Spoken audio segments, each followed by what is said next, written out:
प्रिय विद्यार्थियों, famous Hindi channel में आप सभी का स्वागत है।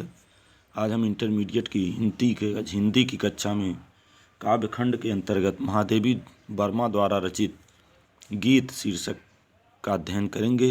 यह महादेवी वर्मा का तीसरा गीत है और यह इनके जीवन की दुख भरी कहानी है। तो स्वयं के बारे में बताती हैं, तो आइए देखते हैं।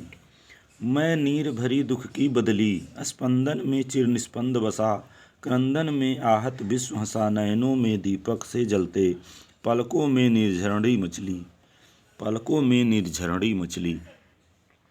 कठिन शब्द है। नीर मतलब पानी, स्पंदन मतलब कंपन, चिर मतलब अस्थाई, निस्पंद मतलब जिसमें कंपन न हो, क्रंदन मतलब रुदन, आहत मतलब दुखी, निर्झरणी का मतलब होता है नदी। संदर्भ लिखेंगे। प्रस्तुत पद्यांश हमारी पाठ्य पुस्तक हिंदी में संकलित महादेवी वर्मा द्वारा रचित गीत 3 शीर्षक से उद्धृत है, जो उनके प्रमुख काव्य संग्रह सांध्य गीत से लिया गया है। अब आइए इसका व्याख्या देखते हैं। मैं नीर भरी दुख की बदली। महादेवी वर्मा स्वयं की तुलना बादलों से करते हुए कहती हैं कि जिस प्रकार बादल पानी से भरे रहते हैं, उसी प्रकार उनकी आँखों में भी सदैव आंसू भरे रहते हैं, अर्थात उनका जीवन दुखों से घिरा हुआ है।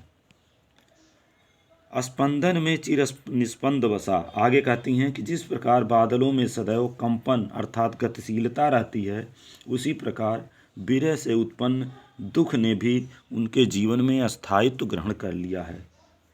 आगे कहती हैं, क्रंदन में आहत विश्व हंसा। जिस प्रकार बादलों के गर्जन से संपूर्ण विश्व में प्रसन्नता छा जाती है, उसी प्रकार उनके प्रियतम रूपी परमात्मा के विरह में दुखी होने से लोगों को प्रसन्नता की अनुभूति होने लगती है।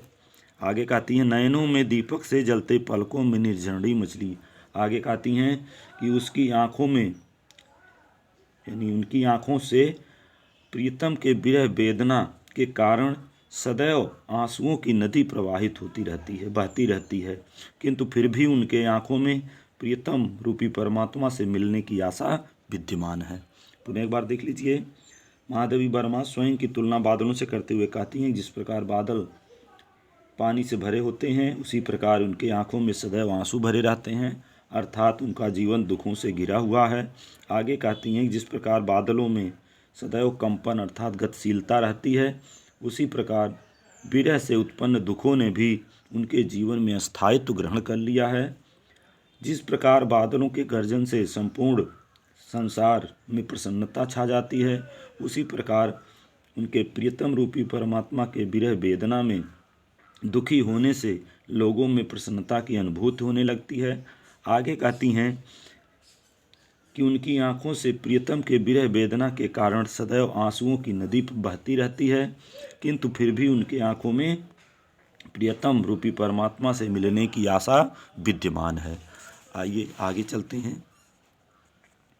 आगे की पंक्तियों में कहती हैं, मेरा पग पग संगीत भरा, श्वासों से स्वप्न पराग झरा, नभ के नभ नभ के नव रंग बुनते दुकूल, छाया में मलय बयार पली। इसमें पराग मतलब पराग रंध्र होता है, पराग राज कह सकते हैं आप, फूलों में रहता है, जो फूलों का वह बीच वाला लंबा भाग जिसको केसर कहते हैं। और नभ मतलब आकाश होता है, रज मतलब आपका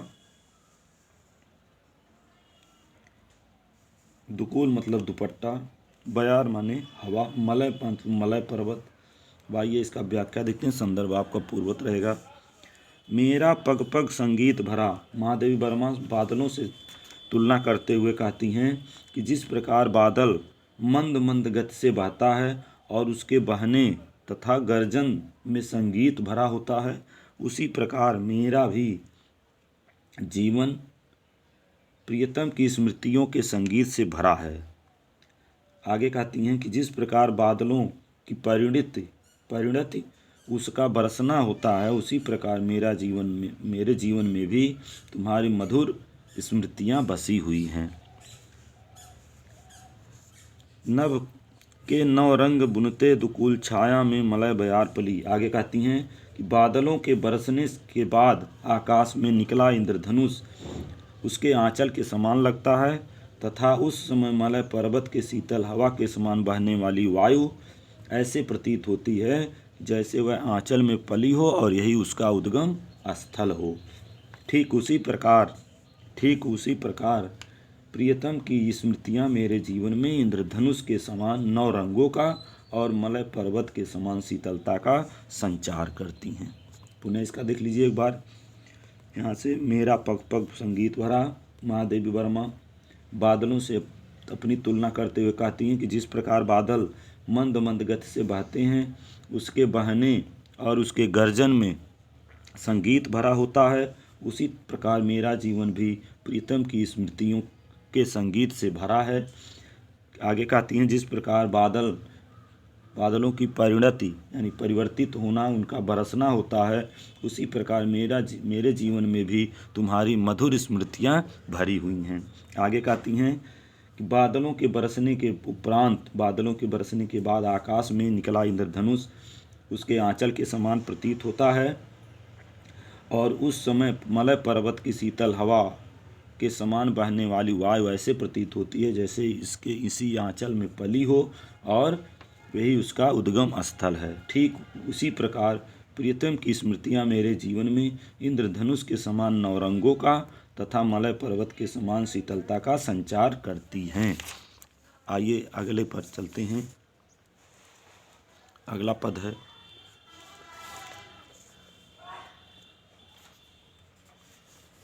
मैं क्षितिज भ्रिकुट पर घिर धूमिल चिंता का भार बनी अविरल रजकण पर जलकण हो बरसी नवजीवन अंकुर बन निकली। आइए देखते हैं इसका शब्दार्थ। क्षितिज मतलब होता है वह स्थान जहाँ पृथ्वी और आकाश मिले हुए दिखाई देते हैं। भ्रिकुट मतलब भौं, धूमिल मतलब धुंधला, अविरल मतलब निरंतर या लगातार, रज मतलब होता है धूल। अब आइए इसका व्याख्या देखते हैं। मैं क्षितिज भ्रिकुट पर घिर धूमिल, महादेवी वर्मा कहती हैं जिस प्रकार जल के भार से आकाश में झुके हुए बादल को देखकर ऐसा प्रतीत होता है जैसे वे उनकी भौहें हों और वे चिंतित अवस्था को व्यक्त कर रही हों, उसी प्रकार विरह और प्रियतम के मिलन की आस के कारण वह सदैव चिंतित रहती हैं। आगे कहती हैं महादेवी वर्मा कि जिस प्रकार बादल पानी के भार को सहन नहीं कर पाते और पृथ्वी पर बरसने लगते हैं तथा नवजीवन का संचार कर देते हैं, उसी प्रकार महादेवी वर्मा भी कहती हैं कि मेरे आँखों से दुखों के आंसुओं की वर्षा होने लगती है और मैं चिंता मुक्त हो उठती हूँ। ऐसा प्रतीत होता है कि जैसे उनमें भी नवजीवन का संचार हो गया हो। पुनः एक बार देख लीजिए। कवित्री कहती हैं कि जिस प्रकार बादल जल के भार से नभ में झुके हुए प्रतीत होते हैं, तो उन्हें देखकर ऐसा प्रतीत होता है जैसे वे उनकी भौहें हों और वे चिंतित अवस्था को व्यक्त कर रहे हों, उसी प्रकार प्रिय के विरह और मिलन की आस के कारण वह सदैव चिंतित रहती हैं। आगे कहती हैं जिस प्रकार बादल पानी के अत्यधिक भार को सहन नहीं कर पाने के कारण पृथ्वी पर बरसते हैं और नवजीवन का संचार कर देते हैं, उसी प्रकार महादेवी वर्मा भी कहती हैं कि मेरे भी आँखों से जब आंसुओं की वर्षा होती है तो वह चिंता मुक्त हो जाती हैं और उन्हें देखकर ऐसा प्रतीत होता है कि जैसे उनमें भी नवजीवन का संचार हो रहा हो। आगे देखिए।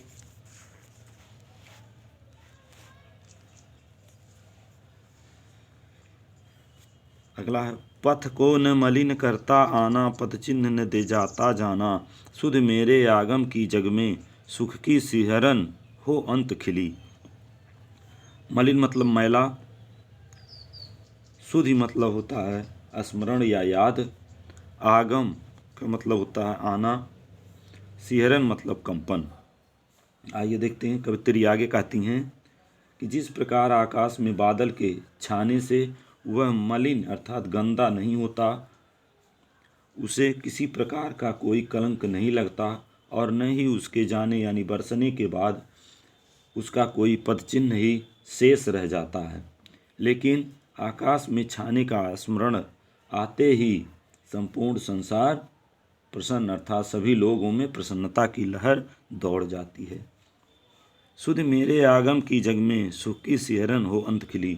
आगे कवित्री कहती हैं कि अपने संपूर्ण जीवन में उन्होंने भी ऐसा कोई कृत्य नहीं किया जिससे उनके जीवन पथ पर कोई कलंक लगा हो। बिना कोई चिन्ह छोड़े उसी प्रकार गईं जैसी निष्कलंक वह आई थीं। उनके इसी गुण के कारण ही जब भी उसके इस संसार में आने की स्मृतियाँ लोगों के मस्तिष्क में आती हैं, वे उनमें खुशी की सिहरन अर्थात कंपन पैदा कर देती हैं। पुनः एक बार देख लीजिए। कवित्री कहती हैं कि जिस प्रकार आकाश में बादल के छाने से वह मलिन नहीं होता अर्थात उस पर किसी प्रकार का कोई कलंक नहीं लगता है और न ही उसके जाने के पश्चात अर्थात बरसने के बाद उसका कोई पद चिन्ह ही शेष रह जाता है, लेकिन उसके आकाश में छाने के स्मरण मात्र से सारा संसार अर्थात सभी लोगों में प्रसन्नता की लहर दौड़ जाती है। ठीक उसी प्रकार से कवित्री ने भी अपने संपूर्ण जीवन में ऐसा कोई कृत्य नहीं किया जिससे उनके जीवन पथ पर कोई कलंक लगा हो। वह बिना कोई चिन्ह छोड़े उसी प्रकार गईं जैसे निष्कलंक वह आई थीं। उसके इसी गुणों के कारण ही जब भी इस संसार में आने की स्मृतियाँ लोगों के मस्तिष्क में आती हैं, वे उनमें खुशी की सिहरन पैदा कर देती हैं। आइए अंतिम वाले पद पर चलते हैं। विस्तृत नभ का कोई कोना मेरा न कभी अपना होना परिचय इतना इतिहास यही उमड़ी कल थी मिट आज चली। इसमें भी कवित्री कहती हैं कि जिस प्रकार आकाश के अत्यधिक विस्तृत भाग में फैले हुए होने के बाद भी बादलों को वहाँ पर कोई स्थायित्व प्राप्त नहीं होता, वह अपने संपूर्ण जीवन काल में इधर उधर घूमते ही रहते हैं, उसी प्रकार मुझे भी इस विशाल भूभाग अर्थात संसार में स्थायित्व प्राप्त नहीं हुआ। आगे कहती हैं कि जैसे बादलों का अस्तित्व केवल उनके निर्मित होने और उनके बरसने तक ही होता है और वही उनकी पहचान और उन इतिहास बन जाता है, उसी प्रकार कवित्री की पहचान और इतिहास केवल इतना ही है कि वह कल आई थी और आज जा रही है। यही उसका संपूर्ण जीवन है। पुनः एक बार देख लीजिए। कवित्री कहती हैं कि जिस प्रकार आकाश के अधिक विस्तृत भाग में फैले हुए होने के बाद भी बादलों को कोई अस्थायित्व वहाँ प्राप्त नहीं होता है और अपने संपूर्ण जीवन काल में वह इधर उधर घूमता रहता है, उसी प्रकार मुझे भी इस विशाल भूभाग पर अर्थात इस संसार में अस्थायित्व प्राप्त नहीं हुआ। वह आगे कहती हैं जैसे बादलों का अस्तित्व केवल उनके बनने और बरसने तक ही होता है और वही उनकी पहचान और इतिहास बन जाता है, इसी प्रकार कवित्री की पहचान एवं इतिहास केवल इतना ही है कि वह कल आई थी और आज जा रही है। यही उसका संपूर्ण जीवन है। तो बच्चों, इस तरह से वीडियो समाप्त हुआ और यह पाठ समाप्त हुआ। आप लोगों को अगर वीडियो पसंद आए तो हमारे चैनल को लाइक और शेयर करें तथा चैनल पर पहली बार हैं तो सब्सक्राइब करें। धन्यवाद।